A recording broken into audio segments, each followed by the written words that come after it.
Hello and welcome to a special presentation from In the Money Media and the Breeders' Cup. This is our official In the Money Horseplayers Tour update. We are getting close, folks. There are only 3 weeks left in our regular season. The playoffs are set to begin on October 3rd.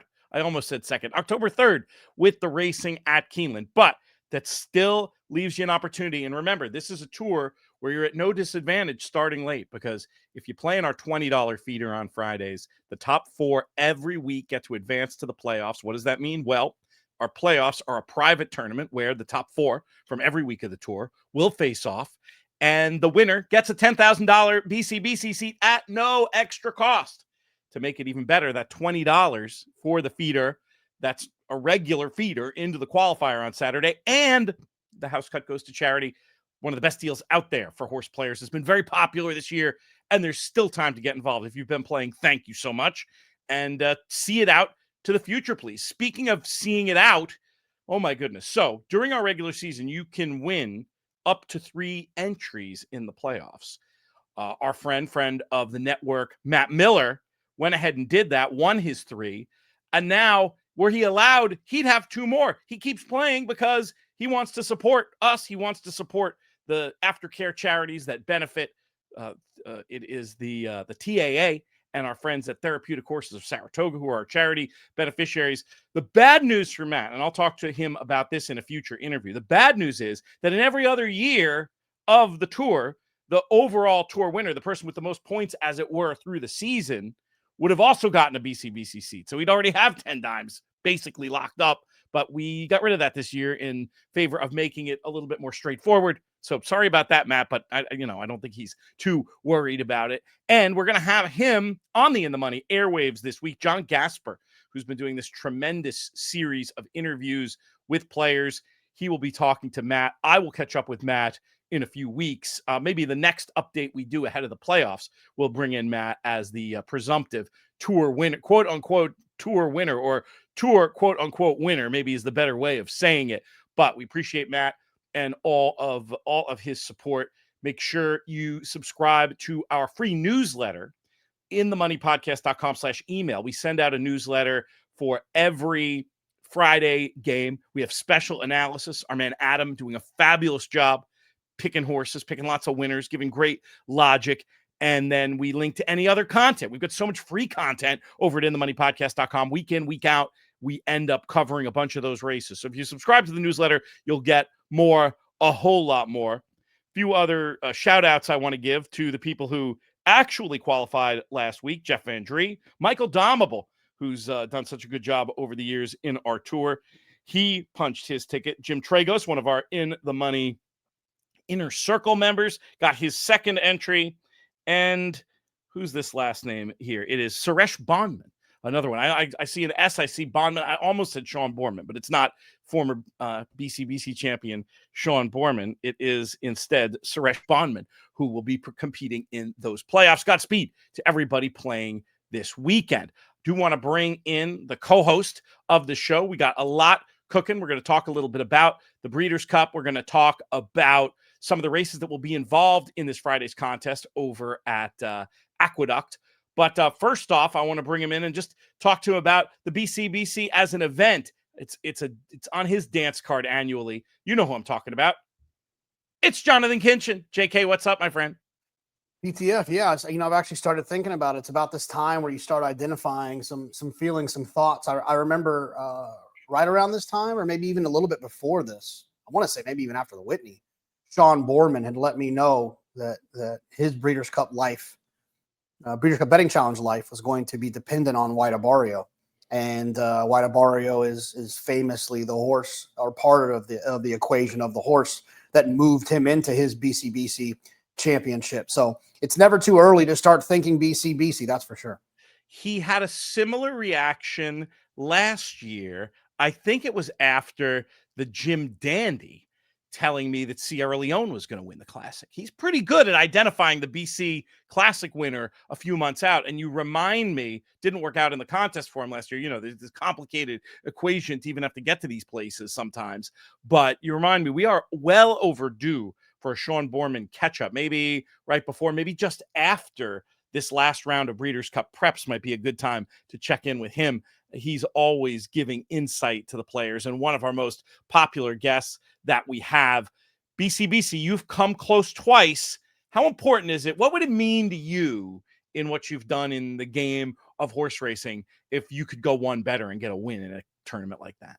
Yeah, I mean, look, I don't know exactly how Matt feels about it. I've never talked to Matt Miller about it, but being close to Sean Borman and Marshall Graham, I feel the same way I think they felt about it, which is like, often you sit at a dinner situation, especially for Sean. You sit at a dinner situation or a PTA meeting or wherever, and you tell people I love horse racing. I bet on horses and whatever it might be. And a lot of times, not a lot of times, but sometimes from the uninitiated and the people don't know, they look at it to a little side eye.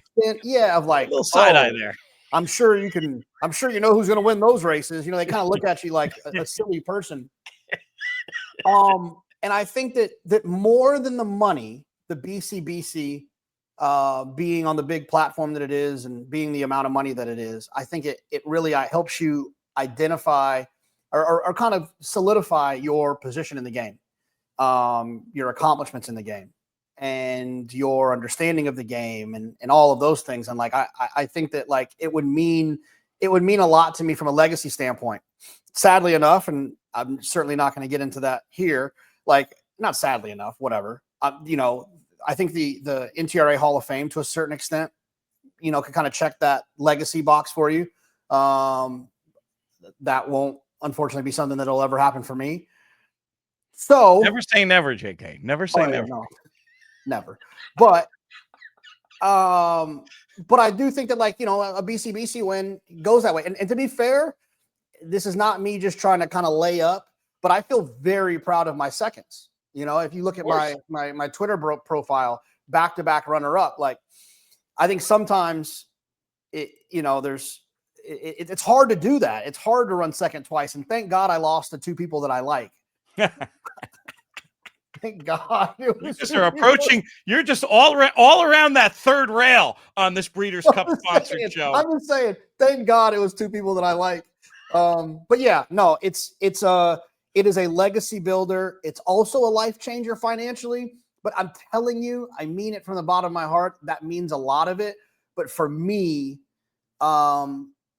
it's, it just makes you feel, I would imagine it's like winning the Derby for a jockey, right? It's not going to define Irad Ortiz's career, but he needs to win a Derby. It's not going to define Steve Asmussen's career, but he needs to win a Derby.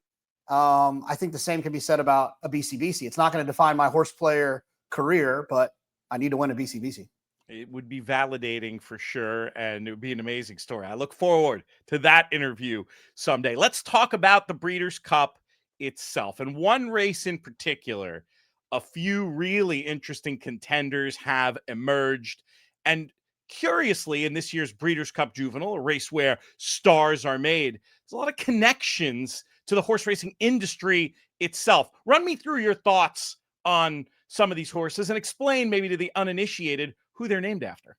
Yeah, it's pretty fun. I mean, it doesn't always happen that way where you name a horse, a good horse, after someone who's important to you or someone who's important to the industry, and it works out. It's happened 3 times this year. I think there could be a chance we'll see 3 horses named after industry types in the Breeders' Cup Juvenile, which is so exciting because of the Juvenile is so exciting in terms of who's going to be those horses favored for the Kentucky Derby the following year. The first one, Brant, winner of the Del Mar Futurity, ran extremely fast for Bob Baffert.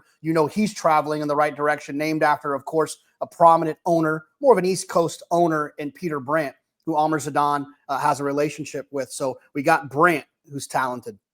Obviously, Ted Nafi, who won the Futurity, named after Ned Toffee, which I got to tell you, I understand. This is a very funny name because now I don't remember. I have to think about what his name actually is. I'm going to call him Ted at some point, even though it's actually Ned Toffee, the human, Ted Nafi, the horse, obviously from Spendthrift Farm. So those two very exciting Grade 1 winners. And then you also have Boyd, a maiden winner for Bob Baffert on closing day at Del Mar, named after our friend Boyd Browning from Fasig-Tipton. So a lot of connections with the really good equine animals and the humans.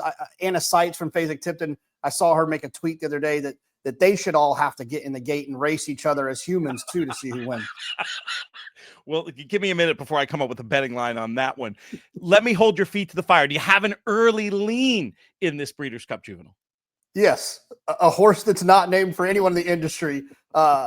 It's Our Time for my friend Tom Amos was sensational at Saratoga. The closest thing I've seen since Uncle Mo, and you know how much I loved Uncle Mo.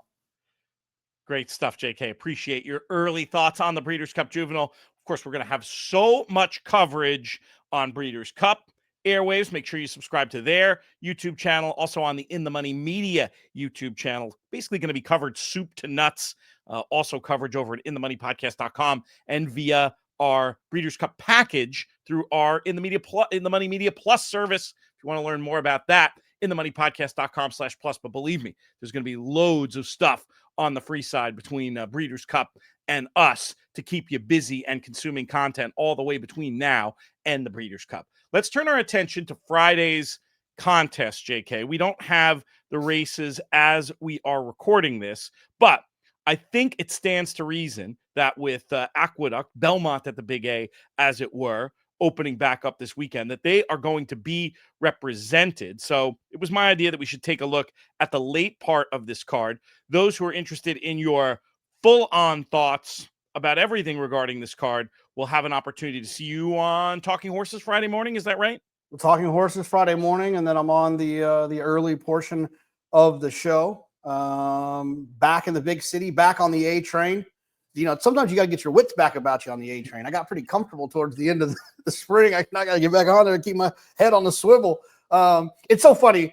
A little aside, when I first moved to New York City, I used to, like, on the A train. I mean, I wouldn't look at anything. I just be head on the swivel, just like who wants some, who's going to try to cut me. I'm probably ready. The opposite of the reaction I would recommend. Honestly, you want to sit there like you don't exist, and neither do they. That is the New York subway move. Yeah. But towards the end of the summer, I mean, I realized that, like, or the end of the spring, I realized that, like, I've got no idea what's going on in the train anymore. I've gotten used to it. Pretty funny. It is good to have racing back in the New York groove, as it were. Late pick 5 on Friday and probably a race. Well, this one they could skip for the contest because it is 2-year-olds, but we're going to talk about it anyway in this maiden optional claimer for the 2-year-old fillies. Who did you like in here? Yeah, I mean, I think there's about 2 horses in here. Obviously, the 8 Never Heather. You know, you have that experience and you have that speed. You know, I think that I should probably have tried to chart it, and maybe someone out there would want to do that because I don't think I have the time. But horses who run first time out make the lead fade how they run in their second start. Because if you make the lead on debut, that means you have talent, it means you're fast. If you fade, it means you just weren't fit enough. Now you add the fitness to the talent and you find the wire first. So Never Heather could be tough. But I thought the 2 Honor Roll was also interesting. A horse had been working at Parks for Jason Service. Not Jason, John, Tyler Service, Tyler. Definitely not Jason, Tyler. It is one that I do think, why bring him to New York? Why not run him down there in an easier spot? I think that's a confident move. He doesn't bring a lot of horses to New York to debut. So I thought that one was an interesting alternative. The rest of them, I really didn't have much interest in. So to me, it's either the 2 or the 8 in there. I think that can depend, you know, mostly on price, what your other opinions are throughout the contest. But one of those 2 for me. I liked Honor Roll as well. Honor Code's actually, almost surprisingly, given how much he got better with time and distance, off to a great start with firsters. And this was a precocious dam. Horse cost $50,000 at the 2-year-old sale off the sire's $7,500 stud fee. That's usually an indication that work was good at the 2-year-old sale. This one has a live look. One that I'll mention that you did not, the 7 Leclerc, I thought had a no chance trip on the debut. Not sure why they tried turf first time out, but this pedigree looks like dirt to me. I thought was an interesting one to consider, and I certainly have no knocks on your 8 runner. Your point about when they show speed first out, especially when it's quick, you know, these were inefficient fractions on time form. Maybe she learns to pace herself a little bit better, could be heard from. Those were 3 that I was looking to mess around with as we kick things off in this analysis of Belmont at the Big A on Friday, which continues with a state bred A other than going 1 mile and a 16th on the turf. The 5 runner sounds like a plan, seemed like an obvious one to consider off of similar big pace figures. And then the 2, El Larry, I thought ran subtly well last time when uplining the pace figures on Timeform US, getting faster throughout, a concept that we have, I think, both appropriated from Paul and Duke Matisse at this point. But this horse uplined in a race that flowed to the front. And if the top one goes too fast, maybe it sets up for El Larry. I liked it 5 and 2. Where are you in race 6? Yeah, it's one of those situations where I don't care who I like elsewhere. I don't care where I'm at, whether it's a live contest, a pick and pray. No matter what, I'm taking the 5. Sounds like a plan. The horse was close up last time to a pace in back-to-back races where the pace was honest enough. That is a definite upgrade for me. No matter what happens in the world, the 5 sounds like a plan. And frankly, if I was playing a late pick or something like that, I would have no problem singling, kind of locking everything into that horse. Yeah, that's fair enough. No need for backups for JK. I will throw out the 2 as another possibility if you're playing multi-entries, if you're allergic to favorites. I mean, we think sounds like a plan's going to be pretty short. What do we have a morning line yet? There's no morning line, which reminds me, I don't usually do that as much as I used to. I feel like I used to do it a lot more back in the day, but there is something to the exercise of handicapping before the morning line goes there. If you don't think that the morning line impacts your decision making, you're absolutely wrong. So many times when I handicap, if I don't see the morning line, I'll find myself on an 8-1 shot. Right. But something about liking a horse, looking over and seeing 12-1, it can play with your mind a little bit that maybe you've made a mistake, that you missed something. And so, like, anyways, we'll see. I'm sure the horse will be short in the morning line. I'm not that smart, you know what I mean? Like, but it's a valid point, whether it applies to this horse or not. It's just a valid point. I think especially in contest play, where you long shots have added value in contest play. So if that's going to help you find more of them, maybe that's something you want to think about. Because I agree with you. I want to tell you that, it has no bearing, but especially when the line maker is as sharp as David Aragona is in New York, of course it's going to make you think twice. And very often in horse racing, you don't want to think twice. First thought, best thought, unfalsifiable truth that I will throw out at you, my friend. Let's go to race number 7, State Bred's second level allowance this time around with an optional claiming stipulation as well. Who do you like in here? Yeah, nothing clever for me. Just the 2 aggregation, who I thought, it's at this time of the year.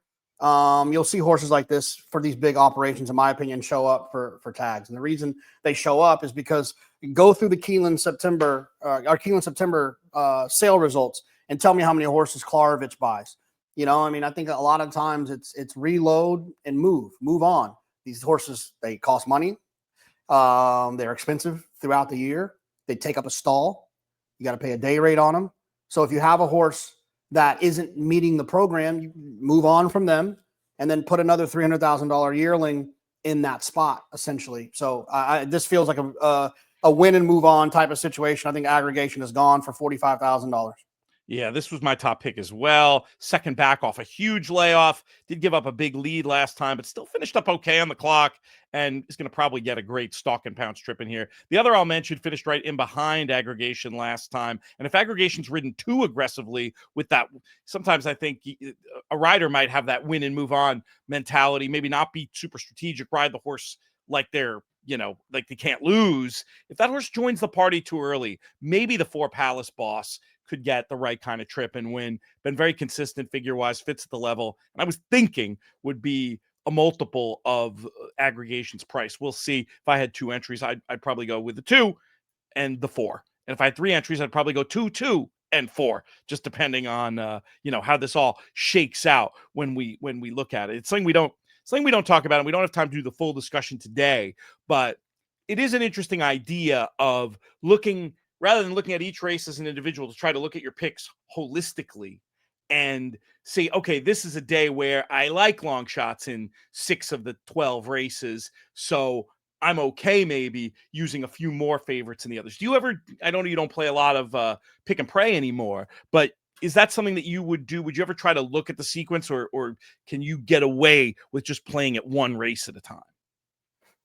Yeah, I mean, I try to just play what I like, but it certainly can influence if I'm on the fence about whether or not I want to use an 8-to-1 shot or a 5-to-2 shot. I certainly will take into consideration what else I've liked. If I've picked a bunch of 8-to-1 shots, maybe I'll take the 5-to-2 because it feels like that's the one that's going to kind of help me with that extra little pop that I need. If I get one or the other, it's all about feel. There's not a science to it for me. That's fair. But it's definitely something I'll take into consideration holistically. There's a lot of people that will tell you, oh, if you like an 8-to-1 and a 5-to-2, without question, you're always supposed to take the longer shot. I don't really agree with that, pursuant to what you're just saying about, like, I'd kind of want to see, how much. Obviously, some of it matters, like how much do you like each of them relative to the value. Yeah, but the funny thing about that is, to me, and without getting into a rabbit hole here, 5-to-2, let's not say 5-to-2, let's say 2-to-1. 2-to-1 in contest plays more like 7-to-2.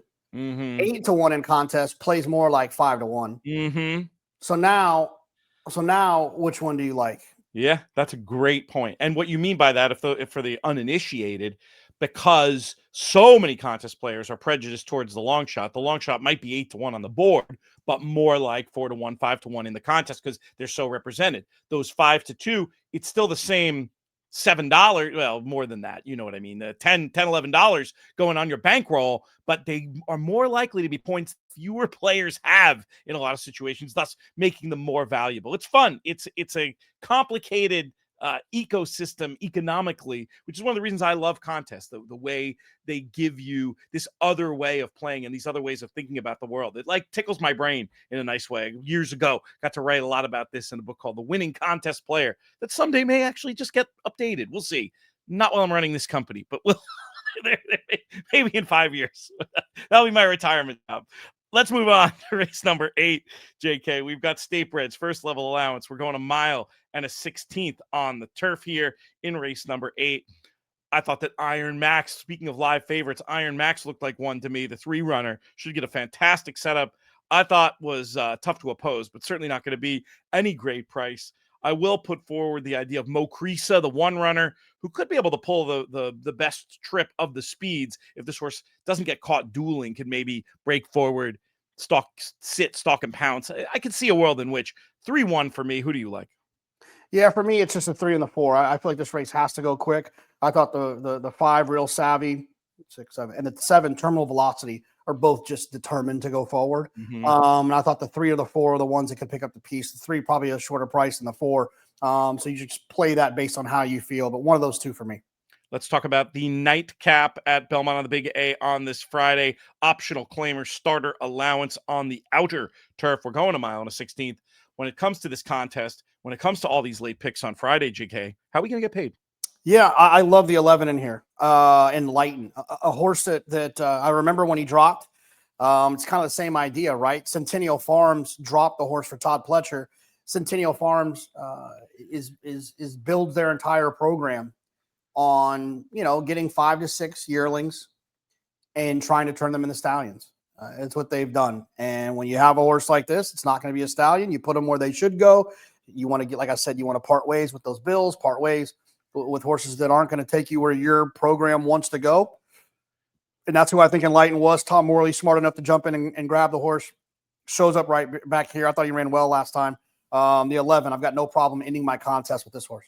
I liked as well. I had in the mix. I thought the 10 Final Denial also made a lot of sense, has that versatility of running style that I like. But I had a goofy one. If you like a long shot in the last leg of a contest, and I know there's a lot of people out there, and again, doing this without lines, but this horse has to be a big long shot. Just looking at pace figures, I thought there was a non-zero chance that Life in Light, the 3-runner, might be able to get loose. I mean, this is a wild one. The horse is more likely to finish last than first in my reckoning of the race, but there's not a ton of pace in here. I mean, Enlighten might just go to the lead and moot everything I'm saying, but just looking at pace figures, Life in Light looked like the kind that might be able to get out there, be ignored as a big price, and maybe could be heard from in the latter stage of the race. Going to take a little shot with that goofy long shot to close things out. Any final thoughts from you, JK, about these races at Aqueduct or anything else related to the ITM Horseplayers Tour? We're back in the Big A, baby. That's all I know. All right, good stuff. Going to be here with you regular season. 3 more weeks. So come October, we switch to our playoff format. Got to figure out exactly how we'll be covering that for you all. I love the idea. Production meeting in the middle of the show. If they let us, JK, and you might be conflicted, but I was thinking I'm pretty sure we have the rights to stream the Challenge Series races. There are some Friday Challenge Series races that will be part of our playoffs. I was thinking maybe if we get approval, we go live for some of that. That could be fun, right? Amen. Let's do it. Let's see. If you like that idea, let us know. Might help us ultimately make a decision. Could end up being logistically too difficult, but hey, that's what these production meetings in the middle of the show are all about, right, people? Okay. Thank you, JK. Thank you to our friends at the Breeders' Cup. Go over to horseplayers.com. Lots of opportunities to qualify for the BCBC, not just our games, but we definitely want you to play in our game on Friday. That's all for now. I'm Peter Thomas Fornatel. May you win all your photos.